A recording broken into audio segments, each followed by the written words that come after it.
When I returned home for the first time in 6 months, my father spoke with an intense tone. You, weren't you alone? My father looks from me to my husband with angry eyes. In my memories, my father was always gentle and mild-mannered. I had never felt such horror from my father before. Dad, what on earth happened?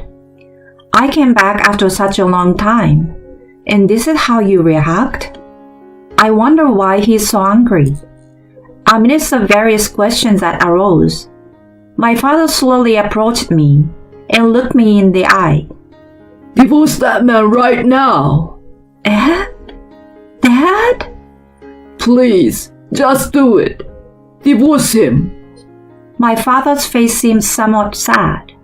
At that moment, I had no idea that behind my father's words, there was a surprising truth hidden. My name is Natalie Engel, and I'm 28 years old. After graduating from university, I work at an advertising agency. During my student years, I wasn't very interested in romance. I was dedicated to studying and club activities. However, when I became a working adult, a friend invited me to a blind date at the age of 26, where I had a fateful encounter.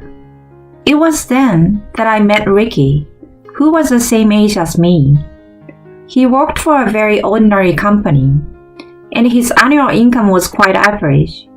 However, I was drawn to his personality, which was exceptionally kind and accepting of every aspect of me.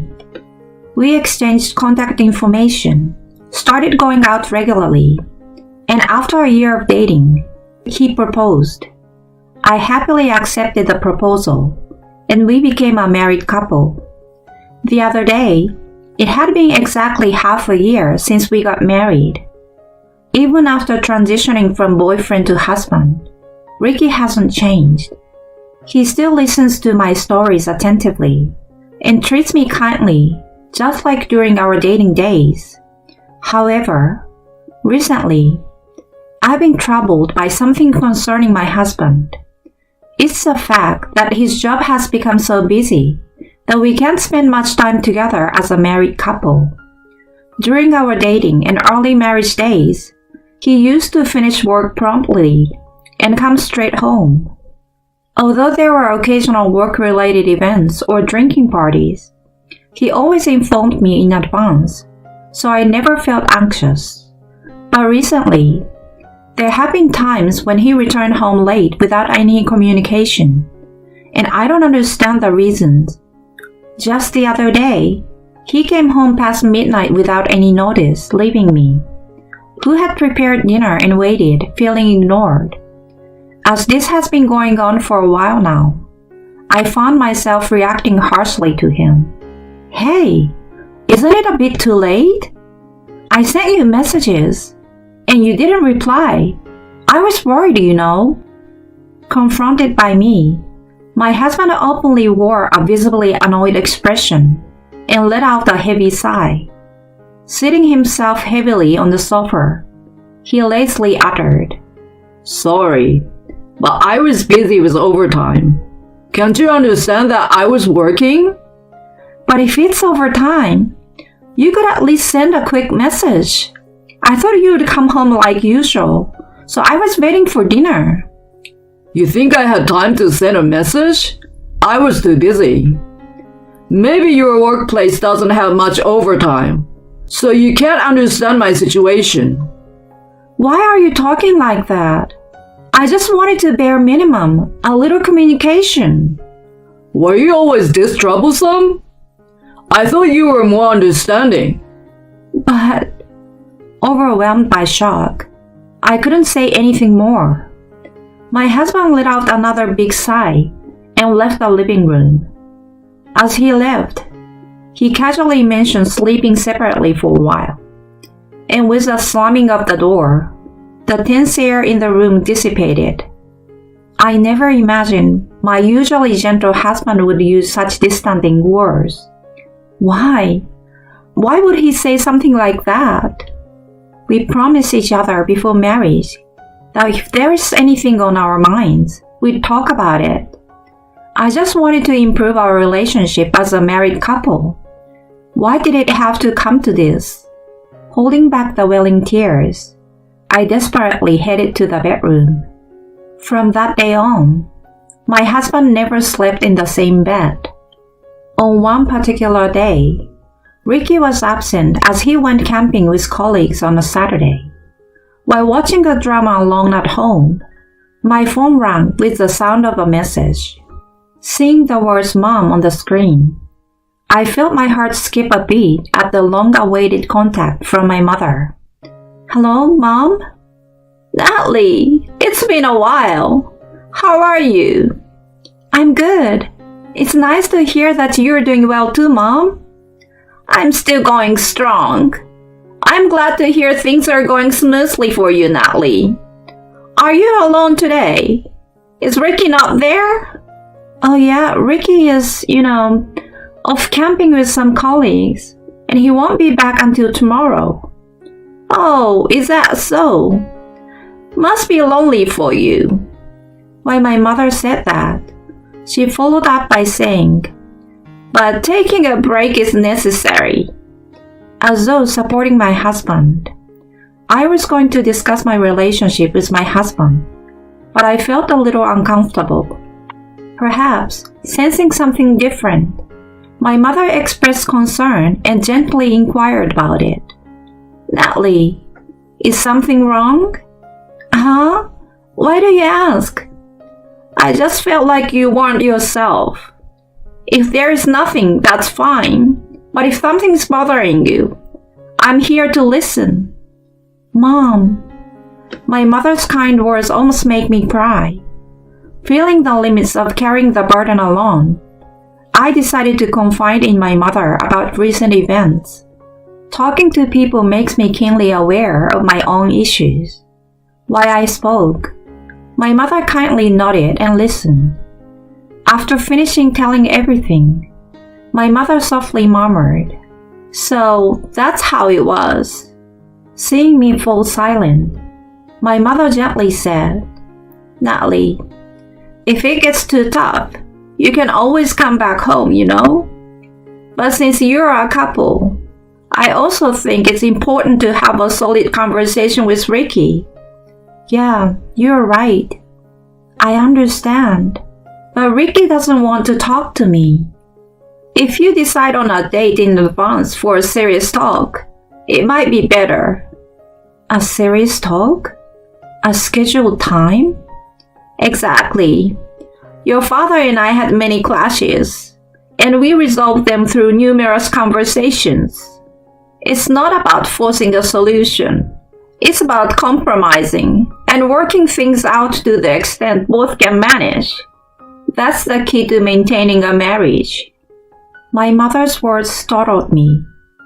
I realized there is no need to force a resolution to marital problems. It's about discussing and compromising until both parties are satisfied. As soon as I understood that, my heart felt significantly lighter. "Mom, thank you. I will try talking with Ricky once." "Yes, I think that's a good idea. You both are good kids, and you can work things out through conversation." "Yeah, that's true. I'm really grateful I talked to you, Mom." "Your father is also concerned about you, so come and visit us occasionally, okay?" "Of course. I will come back when the timing is right." After ending the call with my mother, I sent a message to my husband. "I want to have a proper conversation at once."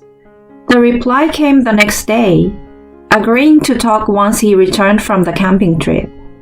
The next day, as I prepared dinner, my husband returned from the camping trip. We had dinner together, took turns taking baths, and when I emerged from the bath, he was engrossed in a video game in the living room. When I asked if we were going to talk, he left a small sigh, clicked his tongue, and turned off the game. "So, what's there to talk about?" We don't need to have some serious conversation, do we? While fiddling with his phone, Ricky opened his mouth without looking at my face. Irritated by his attitude, I took his phone away. What the heck? Why are you messing with your phone when we were supposed to talk? Do you have any idea how I felt waiting for you?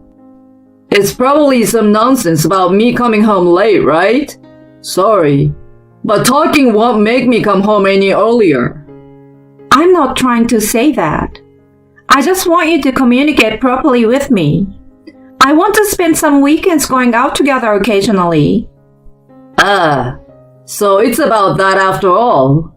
Basically, you want me to set aside more time for you, right?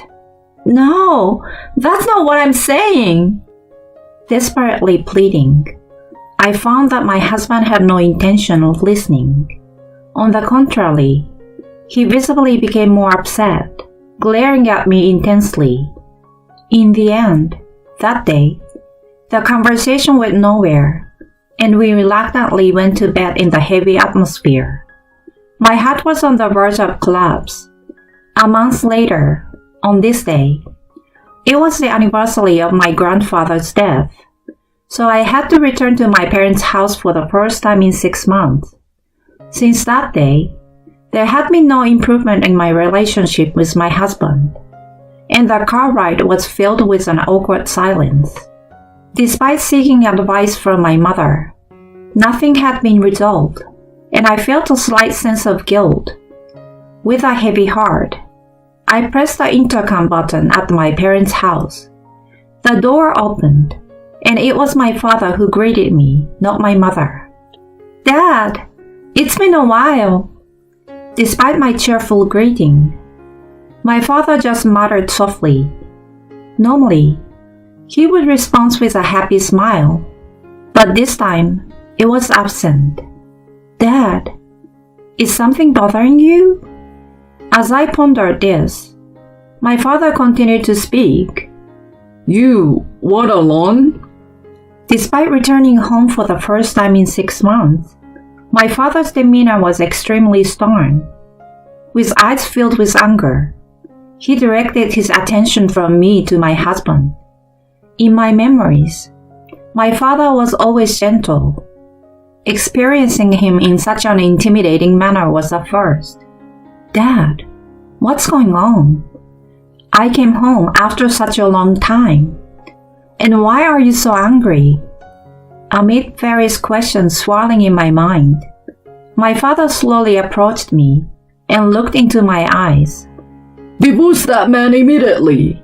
"Huh? Dad? What's going on all of a sudden?" I didn't want to say something like this, but it's no use. Divorce him quickly. "Wait, Dad! You can't just say something like that out of nowhere." Just do it, please. Get a divorce. His face carried a hint of sadness.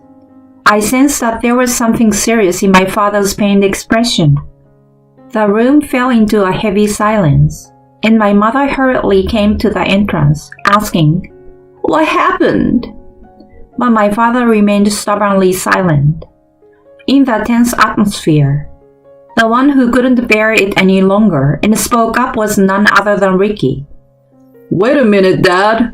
It's too sudden to talk about divorce so abruptly. I don't want to hear your voice. Just leave Natalie and get a divorce. Huh?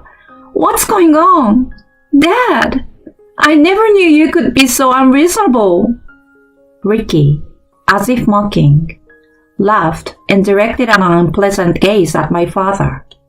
In response, my father glared at him and uttered in a low voice, Then take a look at this. Saying so, he handed a brown envelope to Ricky. As soon as Ricky opened it, his eyes widened in shock. Inside were numerous photos, providing undeniable evidence of Ricky's infidelity. In the face of the silence that followed, my father coldly declared, Can you still say something after seeing this? Why do you have something like this? I heard from Natalie's mother about Natalie's concerns.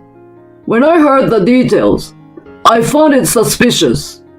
You've been telling Natalie about being busy with overtime, right? Huh? What's strange about that? Didn't I tell you that my acquaintance works in the same company as you? He asked around, and here's what he found out. For about a year now, the company strictly enforces no overtime days.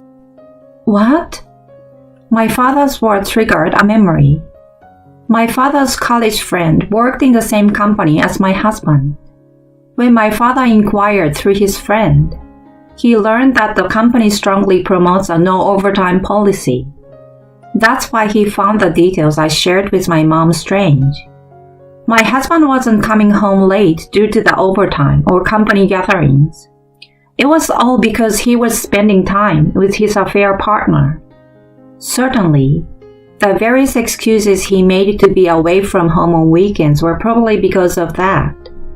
The moment I realized this, I felt his emotions freezing up all at once. What's the point of discussing things from the beginning? My husband never had any intention of improving our married life. He prioritized his relationship with his affair partner. I was just a convenient woman for him. Recalling his actions and words so far, anger is simmering within me.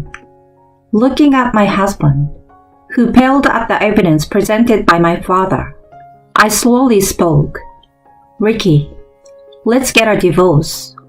Huh? What are you talking about, Natalie? Is this some kind of joke? The one I truly love is only you, Natalie. If that's the case, then why? Why did you refuse to talk to me? Huh? If you really loved me, you should have been more supportive, right? For a long time, I couldn't feel loved by you, Ricky. No, that's not true. It's just how you felt, okay?